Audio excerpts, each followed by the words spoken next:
12টা 1 মিনিটে হাজার বছরের শ্রেষ্ঠ বাঙালি, বাংলাদেশের মহান স্বাধীনতা স্থপতি বঙ্গবন্ধু শেখ মুজিবুর রহমান এবং তিনার পরিবারের সদস্যদেরকে যারা নির্মমভাবে খুন করেছিলেন, তিনাদের মধ্যে একজন খুনি মুক্তিযোদ্ধা ক্যাপ্টেন মাজেদ, তিনাকে ফাঁসিতে ঝুলিয়ে হত্যা করা হয়েছে। অনেকেরই হয়তো ভ্রু কুঁচকে উঠতে পারে যে মুক্তিযোদ্ধা বলার কারণ কি। অবশ্যই মুক্তিযোদ্ধা, তিনি মুক্তিযুদ্ধে যেহেতু অংশ নিয়েছেন, সম্মুখ যুদ্ধ করেছেন, দেশ স্বাধীন করেছেন, অতএব সেটার স্বীকৃতি আপনাকে অবশ্যই দিতে হবে। এরপরে তিনি অন্যায় করেছেন, মানুষ খুন করেছেন, হত্যা করেছেন, ধর্ষণ করেছেন, চুরি করেছেন, ডাকাতি করেছেন, যাই করেছেন সেটার জন্য তার বিচার হতে হবে এবং সেই বিচারই হয়েছে গত রাতে। এটার জন্য আমি এবং বাংলাদেশের আমার বিশ্বাস প্রতিটি মানুষ যারা বিচার ব্যবস্থায় বিশ্বাস করেন, যারা আইনের শাসনে বিশ্বাস করেন, তারা সবাই খুশি হয়েছেন। তারপরেও আপনারা সোশ্যাল মিডিয়াতে নিশ্চয়ই দেখছেন, আমি সহ অনেক মানুষই আছে যারা কিনা অনেকভাবে এটার ঠিক বিরুদ্ধে না, অনেক প্রশ্ন তুলেছেন যে কেন যেই ব্যক্তির ডাকে বাংলাদেশের মানুষ স্বাধীনতা ছিনিয়ে আনলো, তাকে সে মুক্তিযোদ্ধারাই কেন খুন করলেন। এটা নিয়ে প্রশ্ন উঠেছে যে আমরা সেই ইতিহাস জানতে চাই। অনেকেই সেটার একটা বড় কারণ হিসেবে মনে করছেন বর্তমান আওয়ামী লীগের যে শাসন ব্যবস্থা, মুক্তিযুদ্ধের চেতনা থেকে সরে আসা, বঙ্গবন্ধুর যে চেতনা সেটা থেকে সরে আসা, স্বাধীনতার চেতনা থেকে সরে এসে যে একনায়কতান্ত্রিক রাষ্ট্র পরিচালনা করছেন, সেটা অনেক বড় একটি কারণ, যে কারণে মানুষ এখন হয়তো অনেকেই শেখ মুজিবুর রহমানের বিপক্ষেও কথা বলছেন। কিন্তু সেটা অন্য বিষয়।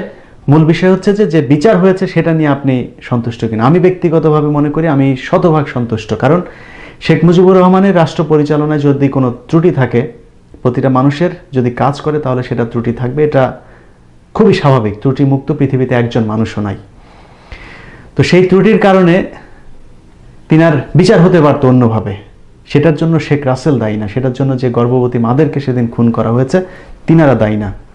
এই 22 জন মানুষের সবাই রাষ্ট্রের সেই সময়ের দুরবস্থার জন্য দায়ী না। যে কারণে এইসব মানুষের হত্যাকাণ্ডের সাথে যারা জড়িত তাদের বিচার অবশ্যই বাংলার মাটিতে হওয়া প্রয়োজন, এবং সেটাই হচ্ছে। আমরা সবাই এটাকে সমর্থন করছি। কিন্তু আজকের ভিডিওটা যে কারণে তৈরি করছি সেটা হচ্ছে হত্যাকাণ্ডের পরে আমাদের দেশে একটি খুব অসুস্থ সংস্কৃতি চালু হয়েছে। সেটা হচ্ছে জেলখানায় ক্যাপ্টেন মাজেদ সাহেব থেকে শুরু করে এর আগেও রাজনৈতিক প্রতিহিংসার কারণে যে মানুষগুলোকে খুন করা হয়েছে, তিনাদের অনেকের লাশ জেল গেট থেকে বের হওয়ার পরে তার উপরে জুতা নিক্ষেপ করা হয়েছে, মিষ্টি বিতরণ করা হয়েছে, পৈশাচিক উল্লাস প্রকাশ করা হয়েছে, লাশ দাফন কাফনে বাধা দেওয়া হয়েছে, লাশের গাড়িকে বাধা দেওয়া হয়েছে। ঠিক একই ঘটনা গতকালকেও ঘটেছে। আমি মনে করি যে শেখ মুজিবুর রহমান এবং তিনার পরিবারের হত্যাকাণ্ডের সাথে যারা জড়িত, সেটার একটি ব্যাপক প্রতিক্রিয়া তৈরি হবে, খুবই স্বাভাবিক ঘটনা। কারণ শেখ মুজিবুর রহমানের এই ঘটনায় বাংলাদেশের মানুষের আবেগ ধরে রাখাটা খুবই কঠিন, এবং সেই আবেগে আপ্লুত হয়ে মানুষ তাদের যে প্রতিক্রিয়া জানানো দরকার সেটাই রাস্তায় বের হয়ে জানিয়েছেন গতকালকে। সে পর্যন্ত মেনে নিলাম। কিন্তু একটু চিন্তা করুন, একজন মানুষ, তাকে মারা হচ্ছে এমনভাবে, তার চোখের সামনে তাকে তার মৃত্যুর রায় পড়ে শোনানো হচ্ছে, তাকে বলা হচ্ছে যে শেষ খাবার খেয়ে নাও, নামাজ পড়ে নাও, গোসল করে নাও, উজু করে নামাজ পড়ো।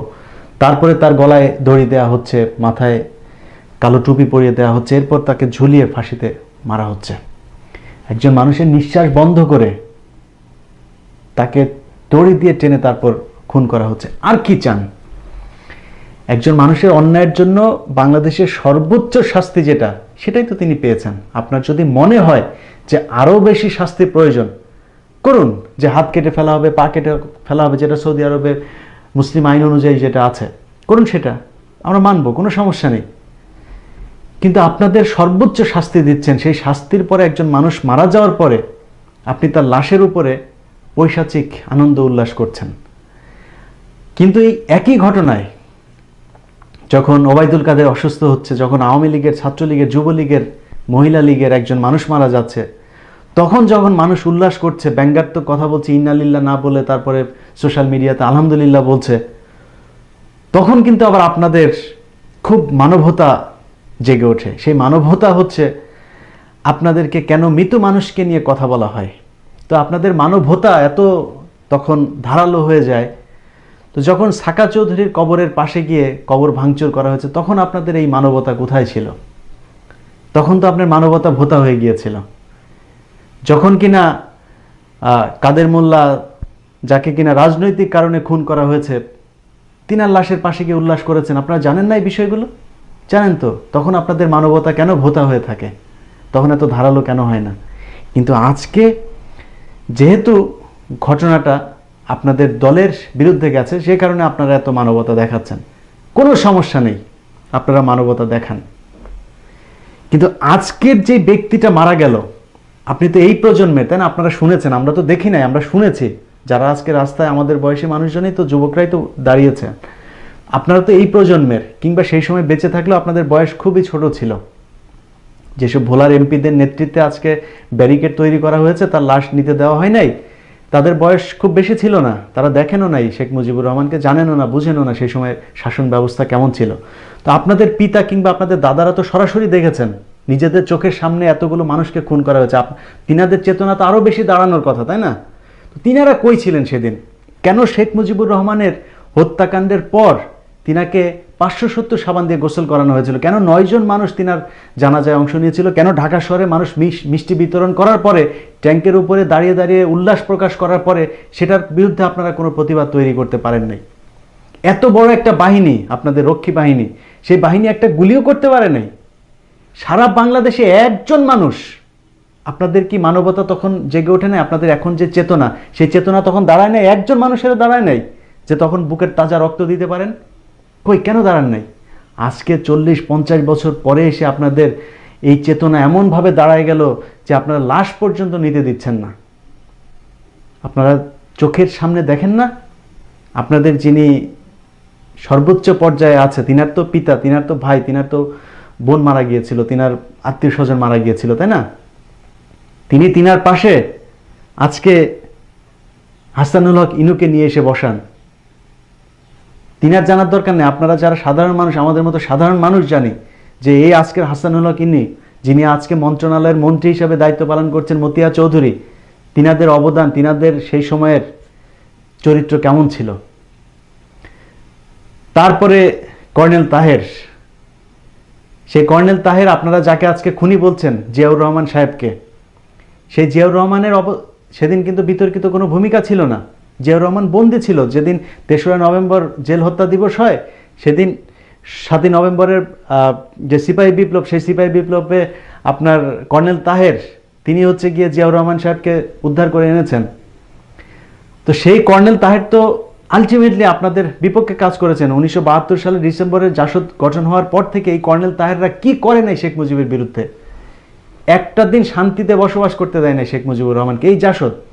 তো সেই কর্নেল তাহেরের ভাই আজকে ডক্টর আনোয়ার, আপনি তাকে ভিসি বানিয়েছেন।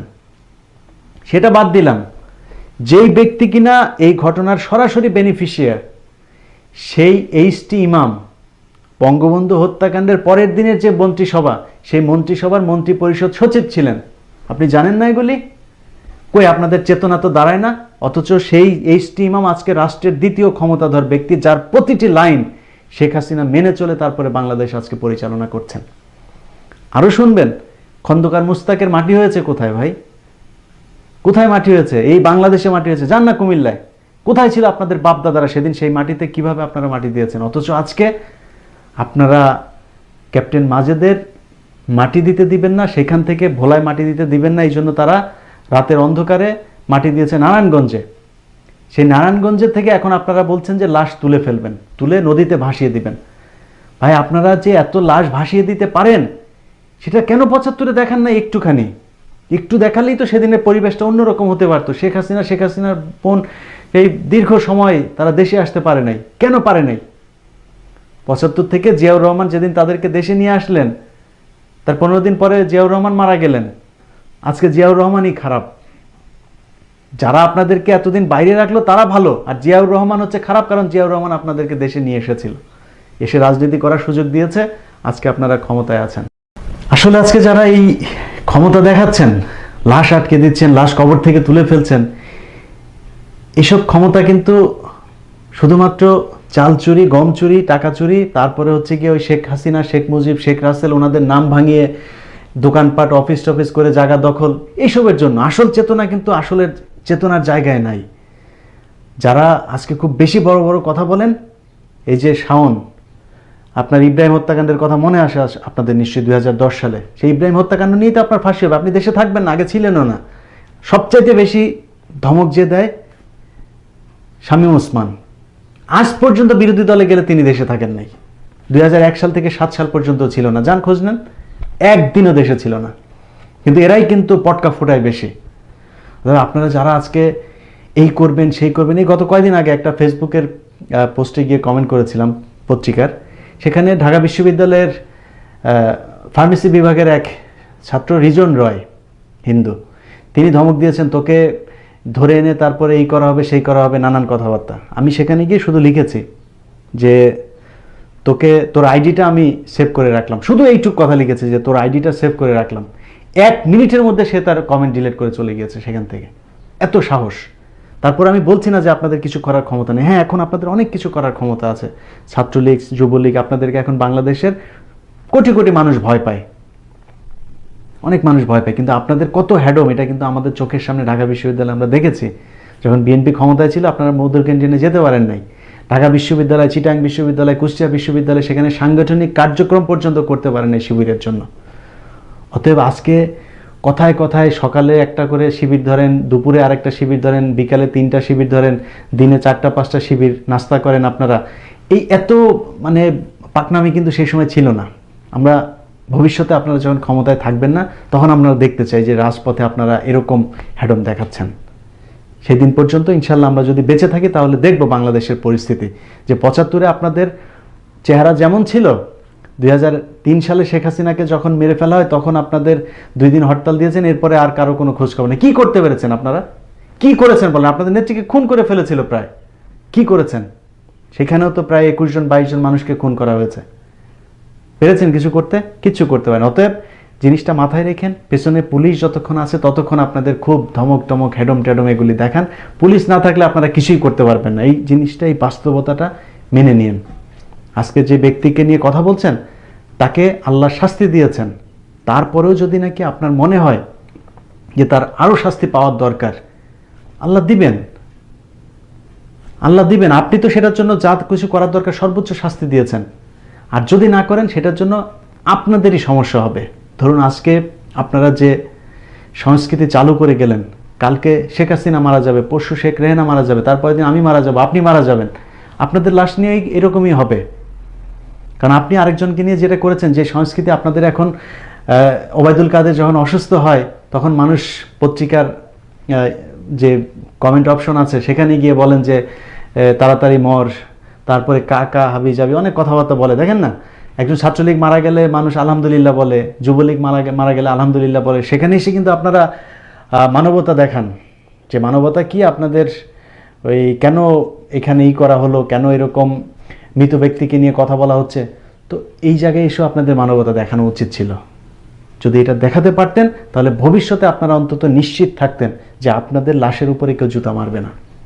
আমার বিশ্বাস বাংলাদেশে আপনারা আজকে যে সংস্কৃতি চালু করে গেছেন সেই সংস্কৃতি বাংলাদেশে ভবিষ্যৎ প্রজন্ম যারা আছে তারা ধরে রাখবে, এবং সেই দিন 2 জনের চরিত্রর